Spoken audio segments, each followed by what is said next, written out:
Olá, sejam mais uma vez bem-vindas e bem-vindos ao nosso canal Aliteração. Bom, gente, eu sei que tem muita coisa aí importante para ser dita no Brasil, né? Assim, violência nas escolas, enfim, questões políticas, tudo acontecendo, né?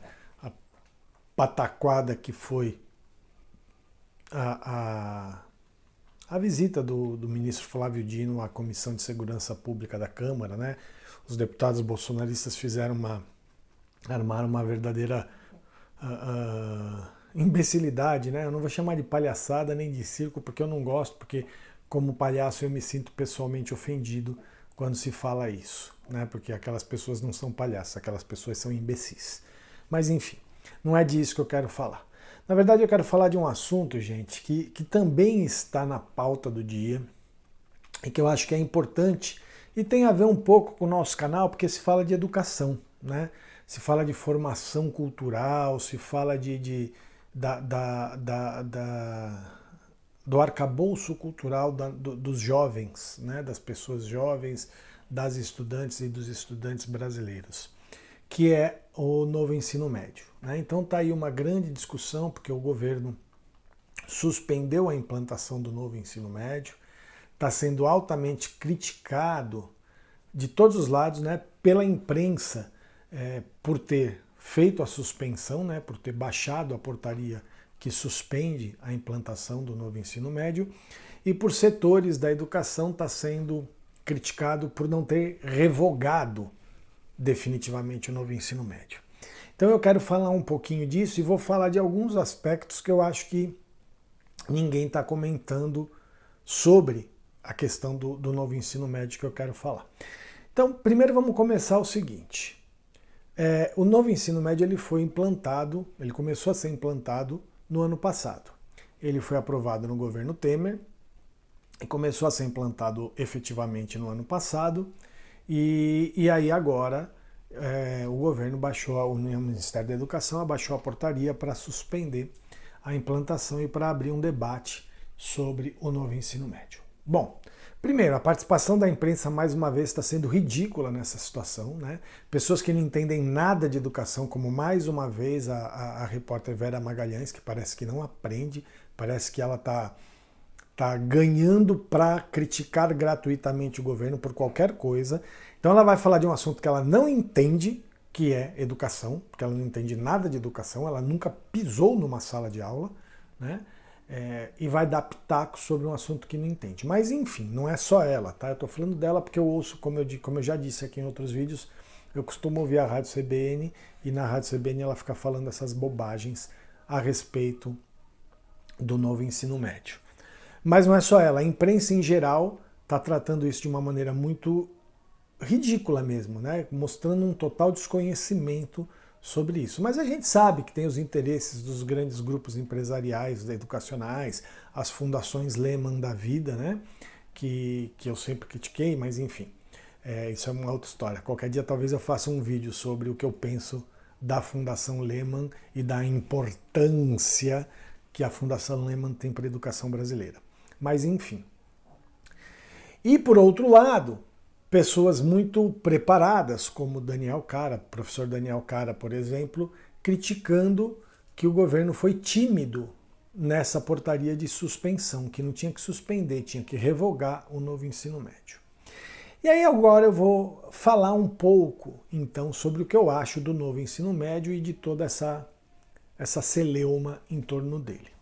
Bom, primeiro, eu lembro no ano passado, quando começou a implantação do novo ensino médio, eu numa conversa com a Janete, né, com a minha companheira, e agora companheira de canal também, numa conversa com ela eu já falei que estava tudo errado, né? Eu sempre falo, eu uso essa frase, tá tudo errado. Ela até me critica, com certa razão, né?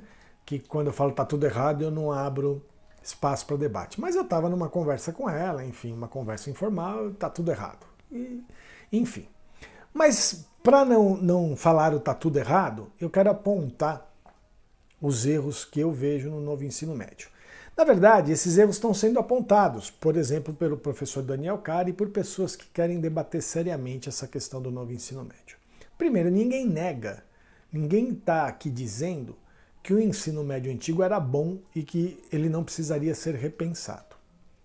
Mas vamos pensar no que é o novo ensino médio e quais as críticas que estão sendo feitas de maneira muito assertiva por essas pessoas que entendem do assunto e que são, por exemplo, a favor da revogação. A história dos itinerários formativos, né, do novo ensino médio é uma falácia. Né? Primeiro, porque as escolas não foram preparadas do ponto de vista estrutural, do ponto de vista da formação dos professores, do ponto de vista dos seus tempos e espaços, a absorver esses itinerários formativos. Né? Então tem aquela coisa, o aluno vai escolher determinados itinerários formativos de acordo com os seus interesses, mas isso tudo pode ser muito bonito no discurso. Mas na prática não funciona, primeiro, porque as escolas não vão oferecer uma gama muito grande de itinerários formativos para que as escolhas dos alunos sejam contempladas na sua plenitude. Nenhuma escola, mesmo as particulares, mais grana, sabe, também me cansa um pouco essa panaceia que se faz com a escola particular, como se a escola particular fosse um mundo maravilhoso, e não é. Mas enfim, escola pública nem se fala. Mas independentemente de escola pública ou particular, nenhuma escola vai oferecer uma gama grande de itinerários formativos para que os alunos sejam contemplados na plenitude das suas escolhas. Eu quero isso, eu penso aquilo outro. E eu não estou aqui entrando na discussão se um jovem do ensino médio tem maturidade para escolher um itinerário formativo com segurança. Tá? Vamos partir do princípio que tem. Tá? Isso é uma outra discussão. Mas nenhuma escola vai oferecer isso. Segundo, então já começa errado daí, porque se você dá a chance dele escolher, você vai delimitar as escolhas. Então, na verdade, essa história de que o aluno escolhe seu itinerário formativo, ela é, no mínimo, questionável, porque ele vai escolher dentro de uma delimitação determinada pela escola. A escola, e como é que a escola vai delimitar esses itinerários formativos, né, a quantidade desses itinerários formativos, de acordo com as suas condições. Né? E aí vai uma diferença entre a escola pública e a escola privada. Né? A escola privada vai ter a chance de investir mais em um número maior de itinerários formativos, e a escola pública vai depender dos investimentos do sistema, da gestão, né, do governo, seja municipal, seja estadual, enfim, seja federal. Então, esses itinerários, a quantidade de itinerários formativos fica delimitada e determinada pela escola. Então, o jovem não vai ter que escolher tanto assim. Então, essa é a primeira coisa que a gente tem que questionar. A segunda coisa, a qualidade desses itinerários formativos. Então, não é só a quantidade, mas é a qualidade desses itinerários formativos, que exigiriam um investimento não só do ponto de vista material, mas do ponto de vista humano, né, dos profissionais que vão dar esses itinerários formativos. Né? Porque eu fico pensando se alguém escolhe a área de linguagens e quer trabalhar com cinema. Né? Como é que faz? Como é que faz? Existe profissional preparado para isso? Enfim. Então também a qualidade desses itinerários formativos está sendo altamente questionada e com razão. Né? E aí, gente, tem também o fato de que se está substituindo uma carga horária das disciplinas consideradas obrigatórias, né, enfim, para se colocar esses itinerários formativos. Então você diminui a quantidade de aulas de sociologia, de filosofia, de arte, de história, enfim, para colocar no lugar esses itinerários formativos, o que precariza mais ainda a formação dos estudantes, das estudantes, principalmente nas escolas públicas. Bom, só essas questões, gente, já são suficientes e estão sendo críticas, né? Só que eu quero chamar a atenção para alguns pontos que não estão sendo tão abordados em quem critica o novo ensino médio. E eu critico e sou a favor da revogação, não acho que tem que ser mas tem coisa boa, a ideia de itinerário formativo, o jovem escolhe, papapá. Como eu disse, tudo é uma falácia. Então tem que revogar mesmo, e revoga já esse ensino médio e vamos começar um debate. Vai começar do zero? Vai começar do zero. Né? Vai começar do zero. E por que eu estou falando isso? Existe um erro a primeira coisa que ninguém está percebendo é que existe um erro de princípio nisso. E aí vale a pena a gente lembrar quem foi o governo que aprovou o novo ensino médio, que foi o Michel Temer, o governo Temer, né? E o mesmo governo que aprovou a reforma do ensino médio, aprovou também a Base Nacional Curricular Comum, a BNCC. E aí, gente, como é que... Vamos pensar no erro de princípio, né? É um erro de princípio. Porque o que eu vou falar agora tem a ver o seguinte, vamos dizer que tivesse tudo perfeito, as escolas estivessem todas equipadas, os professores formados, toda aquela coisa linda, mesmo assim não daria certo. Então, todas as críticas que têm sido feitas ao novo ensino médio são pertinentes e são realmente importantes, né? Aumenta o fosso social entre a escola pública e a escola privada. Também tem uma coisa que as pessoas estão falando e que é verdade que a gente tem que refletir, o que adianta mudar o ensino médio se o sistema de ingresso no ensino superior não vai mudar? Ah, mas eles iam mudar o Enem, não sei o que e tal. Tá, muda o Enem, mas e o vestibular da FUVEST, por exemplo, para você entrar na USP, o vestibular da Unicamp, tudo isso ia mudar? Será?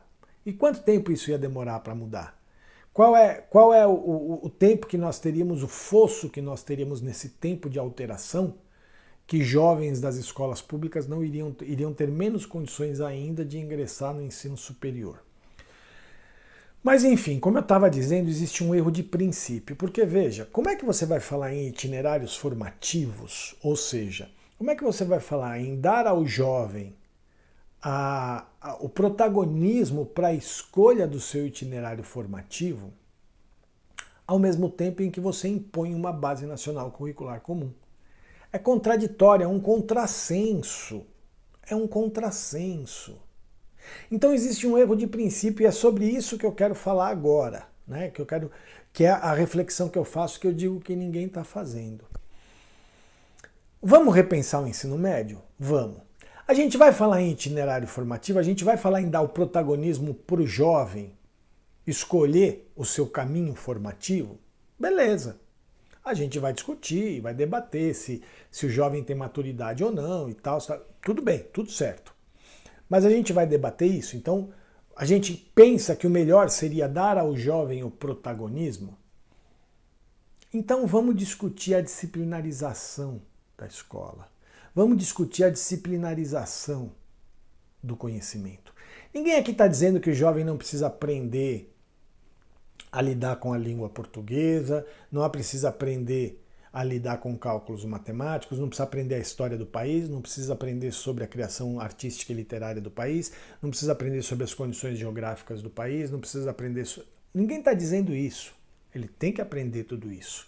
Mas uma coisa é o conhecimento, outra coisa é a disciplinarização do conhecimento.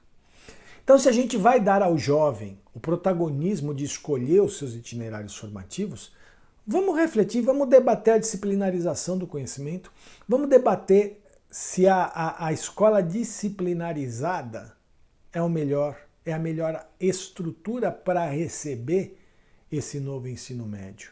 Então, se a gente vai falar de itinerários formativos, já estou dando minha posição nesse debate, tá? Se a gente vai falar de itinerários formativos, vamos acabar com a disciplinarização da escola. E aí a gente reestrutura toda a escola para receber essa nova visão de educação que não é mais a disciplinarizada. Se a gente vai acabar com a disciplinarização da escola, então vamos falar da seriação da escola. A escola seriada, a divisão por anos, a divisão por idade, ainda faz sentido? Vamos debater sobre isso, né?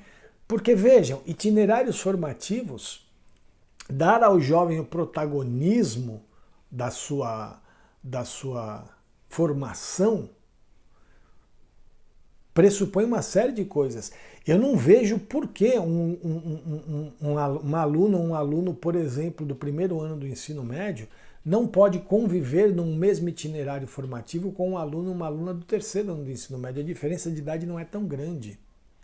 né? Ah, mas eles convivem. Então percebam que o itinerário formativo ele não pode ter um caráter complementar, um caráter acessório, um caráter, desculpa, um caráter eventual, né? Ah, você tem o itinerário formativo aqui e as disciplinas obrigatórias aqui. Não, aí você dá um caráter de eventualidade, de complementaridade, de efemeridade, né, ao itinerário formativo. Não, o importante é isso aqui. O itinerário formativo é só para deixar o jovem bem-humorado e tal. Não pode ser. Ou a gente trata o itinerário formativo com seriedade, e aí percebe que não dá para colocar ele numa escola disciplinarizada, numa escola seriada, né? Ou a gente acha que a disciplinarização do conhecimento, quer dizer, o conhecimento dividido em disciplinas e tal, a escola dividida em séries, em anos, bonitinho, é melhor caminho, e aí a gente esquece os itinerários formativos e vai pensar um novo ensino médio sobre essas bases. Então percebam que nesse debate sobre o novo ensino médio, as pessoas não estão percebendo que existe um erro de princípio aí. São duas coisas que não conversam, né? Itinerário formativo e base nacional curricular comum, por exemplo, são duas coisas que não dialogam. Ou a gente esquece base nacional curricular comum e vai discutir, debater a educação sobre as bases de itinerários formativos, qual é a melhor forma de implantar em cada região essas bases, como é que cada campo do conhecimento vai atuar nessas bases, nesses itinerários e tudo mais. Beleza. Ou a gente esquece os itinerários formativos, foca numa base, né, de disciplinas, isso tem que ser colocado e tal, e papapá, e repensa o ensino médio sobre essas bases. Mas juntar os dois não dá. Ah, então por que quem fez juntou? Porque aí a gente vê qual é o interesse. O interesse do governo que aprovou tanto a Base Nacional Curricular Comum como o novo ensino médio é exatamente essa confusão que está acontecendo agora. Esse é o interesse. Para aumentar o fosso social que pode ser diminuído e até totalmente aniquilado através da educação. Então, como a educação é uma arma poderosa, a gente precariza cada vez mais a educação com essas ideias estapafúrdias, né? Porque para mim uma base nacional curricular comum e esse novo ensino médio são ideias estapafúrdias, e está tudo certo. A gente ganha o apoio dos grandes grupos empresariais da educação, das fundações Lehman da vida, da imprensa, de quem não entende coisa nenhuma, né? Não ouve quem está na sala de aula, quem pisa na sala de aula, quem vive a realidade da escola, e fica tudo certo e cria essa celeuma toda e a coisa não muda. Então é isso, gente. Eu acho que esse novo ensino médio tem que ser revogado, mas a gente tem que repensar uma nova proposta educacional, não só para o ensino médio, para o ensino fundamental, para o ensino superior, enfim, a gente tem que pensar a educação como um todo, mas a gente tem que pensar sobre outras bases. Eu defendo sim os itinerários formativos, acho que tem que ter o protagonismo da jovem e do jovem, mas eu defendo isso porque eu sou contra a escola seriada, eu sou contra a escola disciplinarizada, eu sou contra tudo isso que está aí, né? Eu acho que a escola tem que ser repensada como um todo. Mas isso é uma outra discussão, tá bom? É isso, espero que vocês tenham gostado. Mais uma vez eu peço a todas e todos para curtirem o vídeo, compartilharem, comentarem, se inscreverem no canal se ainda não se inscreveram. Se já se inscreveram, convidem as pessoas que vocês conhecem a se inscreverem no canal. Vamos aumentar aí o nosso número de inscritos, criar mais engajamento, fazer o algoritmo gostar um pouquinho mais da gente e espalhar esse nosso trabalho para o maior número de pessoas possível. Porque é um trabalho que a gente faz com muito carinho, com muito cuidado, e a gente precisa do apoio de todas e de todos vocês, tá bom? Quem quiser e puder, visita nosso blog, siga a gente nas redes sociais, Twitter, Facebook, Instagram, no Cu, enfim, segue a gente lá, Literação nas redes sociais, visita o blog e, quem puder também e quiser também, colabora com a nossa campanha do Apoia-se. Tá bom, gente? Valeu, até o próximo vídeo. Tchau, tchau.